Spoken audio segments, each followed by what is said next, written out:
team, and it's intercepted. Picked off by A.J. Terrell. And he's going to take this one back to the 37-yard line. That throw, Charles, over the middle of the field, and a few too many bodies in there got picked. That's a normal situation, too, isn't it? No matter how hard you try and spread the field sometimes, there's always going to be a traffic jam, it feels like, towards the middle.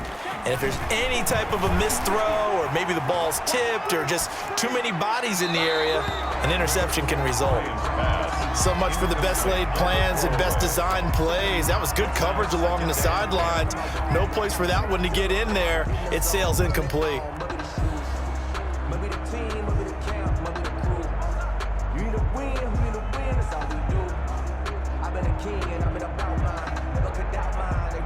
Line of scrimmage, again the 37 as they line up 2nd and 10.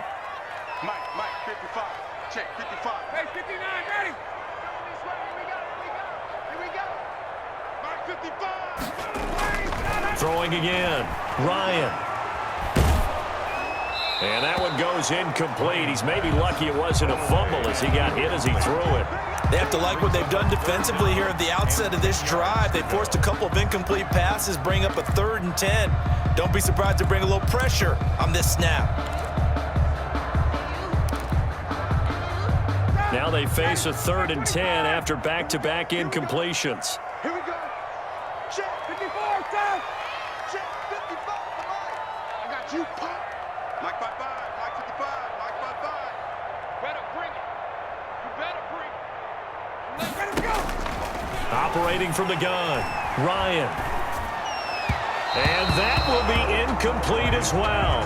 I'll tell you what, these last couple of drives, much better from a defensive perspective. They gave up a touchdown on the opening drive, and then after forcing a punt on their last possession, it looks like they're going to get the football back again.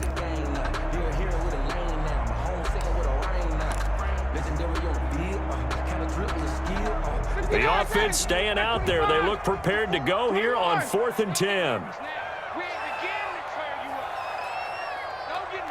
He's coming. We got double up.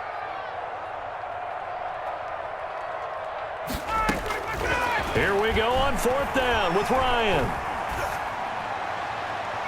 And it is incomplete. Boy, a real head-scratcher there. And Dallas, they'll take over in terrific field position. Line of scrimmage, the 37 on 1st and 10. Let's see what you got. 45 to Mike. Trying to shake off the interception. He'll look to throw. To the right side, he's got Cooper. It's complete. Now the offense going to use the first of their timeouts. They'll have 2 remaining as we step aside here in this first quarter. Push him back. Right there. Prescott on 1st down. And he'll hit the slant route. That's caught by Cooper. Now another timeout called for by the offense. And that's their 2nd charge timeout here in this first quarter. They're down to 1 remaining. And this should be the final play before the quarter ends. Throwing again on 2nd down. Prescott. And he takes a shot on the release as this will be incomplete. Intended for Dalton Schultz. Incomplete. It's 3rd down. And 2 yards to go.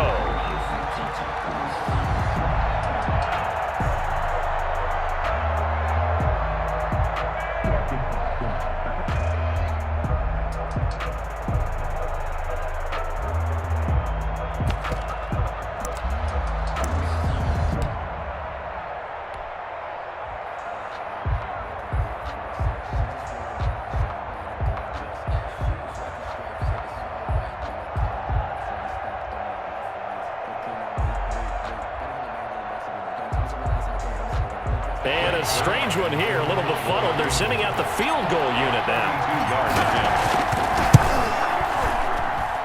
Zerline's kick is up and through. And that'll do it for the first quarter of play. 6-3 is our score after 1. It's the NFL on EA Sports. Greg Zerline to kick off for Dallas.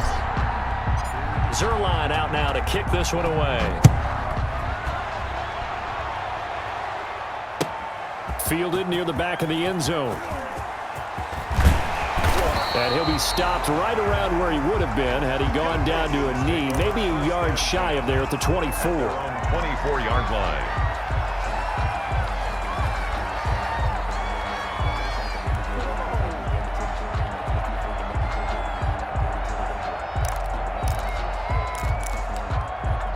The Atlanta offense out there for their next drive. And on that last drive, went for it on fourth, turned it over.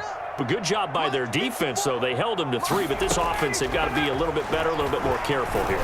And sometimes when you see these calls on fourth down, when they decide to go for it, it's not necessarily the coach saying, I believe in my offense. Sometimes the coach saying, I believe in my defense. I can afford to go for it here because if we don't get it, I don't think we'll give up more than 3. And that's exactly what happened. You think that factored in? I do. I think that he had that in his mind going into the game, that I'm going to be aggressive on offense because I know I've got a defense that can hold up their end.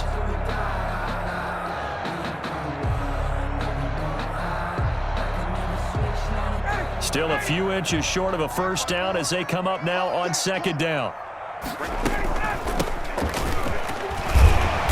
And he's able to take this one up to the 35-yard line. A gain of just a yard, but it's a first down. Second and inches is oftentimes an invitation for an offense coordinator to take a big shot downfield because he feels like he can come back on third down and pick up the first down.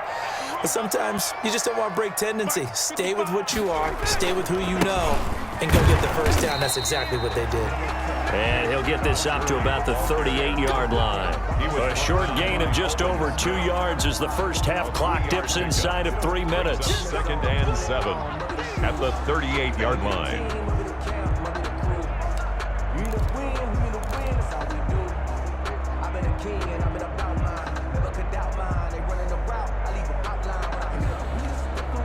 The last run got 3. Now here's 2nd and 7.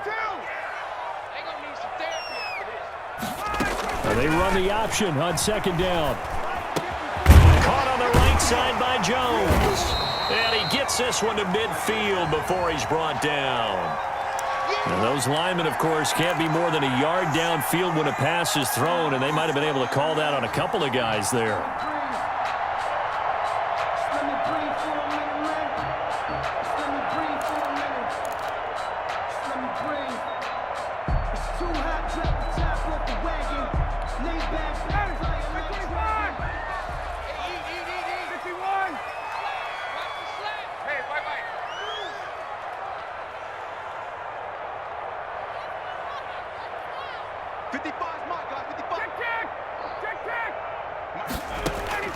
On 2nd down, here's Ryan. Got a man on the right sideline. That's Jones. Well, he's going to get this all the way down inside the 35. It'll go as a gain of 33, and that play started back at their own 33. So the big play changes the complexion of things. Here's 1st and 10 just outside the 30. A reminder that when halftime rolls around, Jonathan Coachman will have all the highlights and analysis of this first half of play from our studios in Orlando. Right there, 54 Mike. Let's go, D. Now Ryan on 1st down. And he gets this one to Ridley complete. And all the way inside the 15 before they drop it. Last play went for over 30 yards. This one not quite as big, but still over 20-yard line.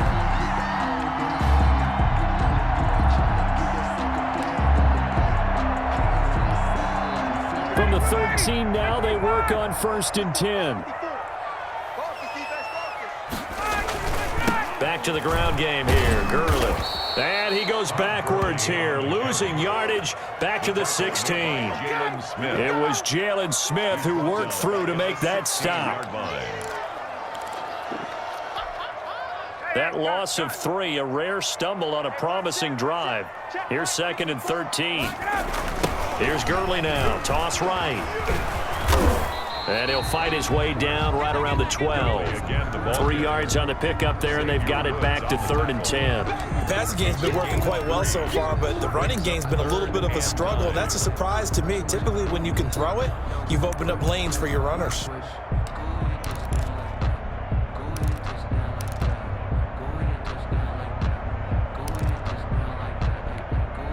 Here comes the 7th play now of this drive as this is 3rd and 10.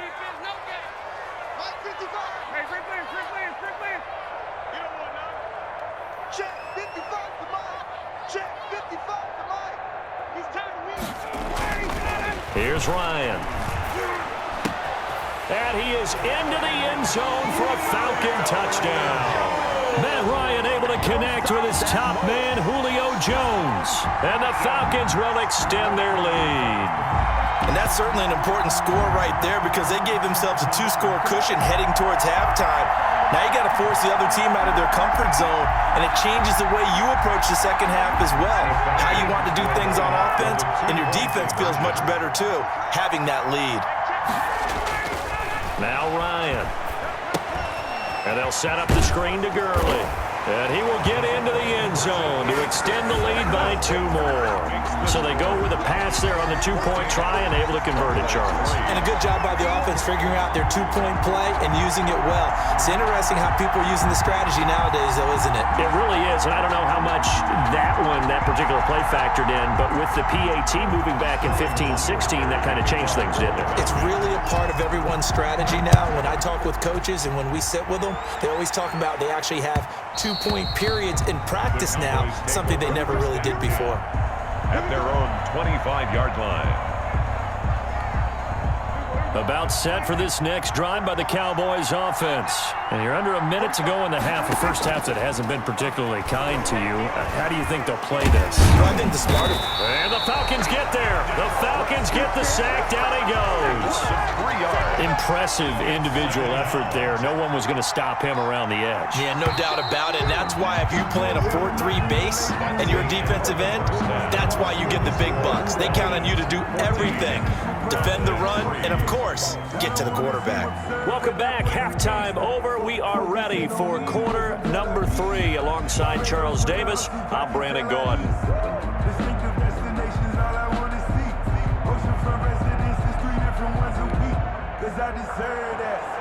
Sterling Hoffrichter to kick off for the Falcons. It's the Cowboys who get the football first, and they trail here as well as we resume action in the 3rd quarter. That'll be taken about a yard deep. Pollard elects to keep it, and this will come out to the 25-yard line.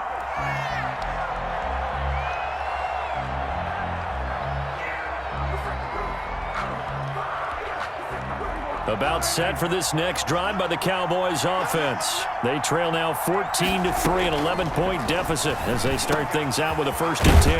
Now a throw over the middle, and he's got it to start the drive. And down he goes, but he takes it up to the 40. He was held without a catch in the first half, but he's got one here, and he also picks up a 1st down. Prescott from the gun. Over the middle, Cooper with it. And he's going to get a solid gain of 9 before being brought down. 2nd and right at a yard. It's a gain of 9. I always laugh when people say, what's the toughest route to defend? And I'm like, any of them, especially if it's a good receiver. That makes things very difficult. But when you're running a drag route, something short, shallow, going through defenders, using guys almost as screens in order to get open, that makes things tough for guys trying to get to the football.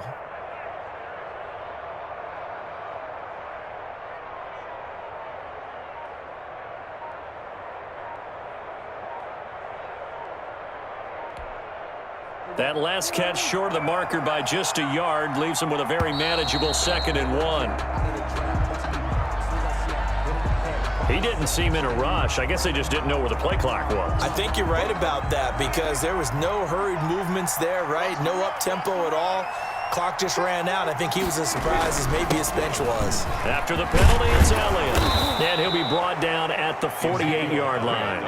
That one, a 1st down pickup of 8. Getting had a ton of success here so far, but you get the feeling that he might be on the verge of popping one. Yeah, even on that one, there was a little bit of a hole, but it closed there quickly at the end.